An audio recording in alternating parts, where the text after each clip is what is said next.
Warp says we should start a betting pool on which ISOM issue will be the final one before Eric loses all his money. I'm betting issue number 5 of ISOM.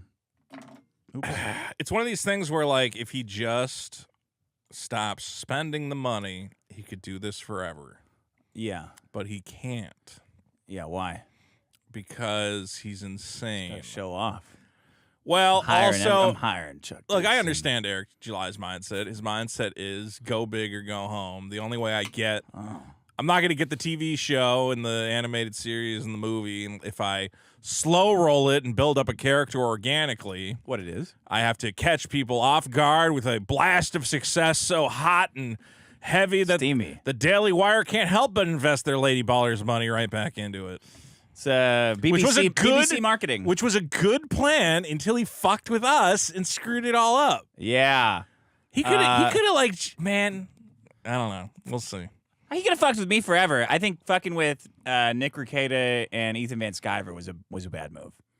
Threatening Ethan Van Sciver that if Ethan Van Sciver doesn't like disavow me, which I don't even know what that means, or else Eric's gonna like let people talk trash about him. Like, here's what people don't understand about. Don't threaten someone from New Jersey like that. Here's what people don't understand about this situation. Okay, so the situation was.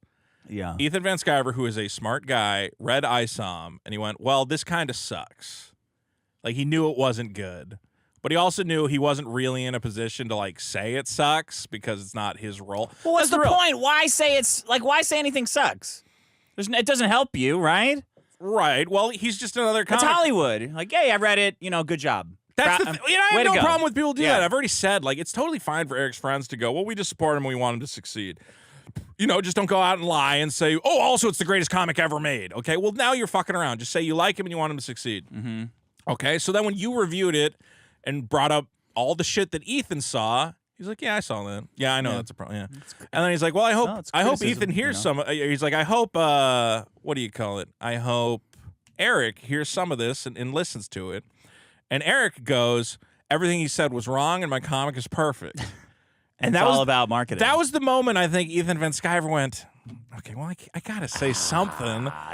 And he basically, all he said was, he's like, well, Eric, I know that Dix, has said mean things, he's been rude or whatever else, but that was before I even started. I didn't have a retarded helmet that I was wearing.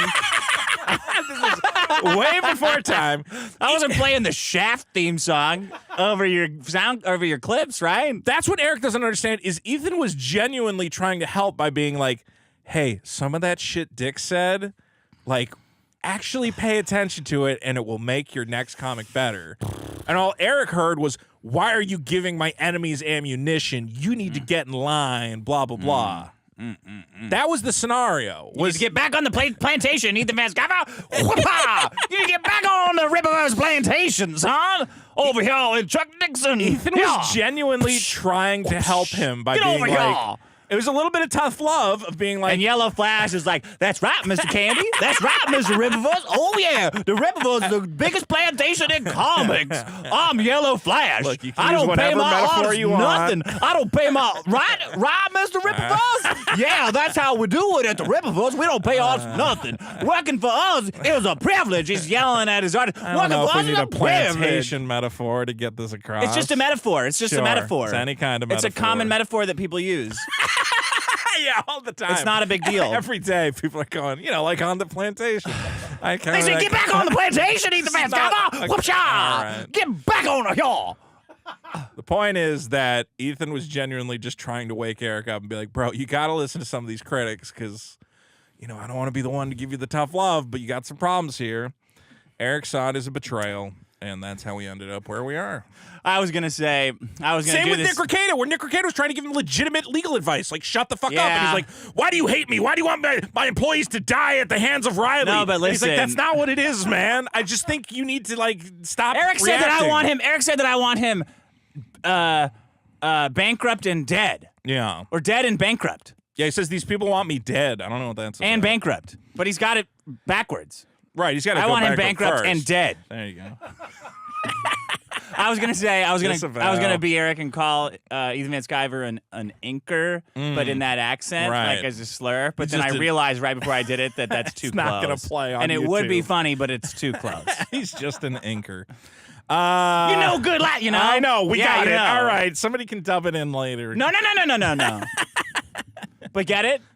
I got it. I got there. That's actually a pretty good joke. Yeah, I guess it's funny that both Ethan and Nick Recato were trying to help this man, and you know his reactions to go scorched earth and disavow them and call them busta ass honkies. See, he could again. We're back to the original problem. He could say the N-word all day, and I can't even say inker in a funny, silly way. Yeah, well, it's one of those things you just gotta. Dick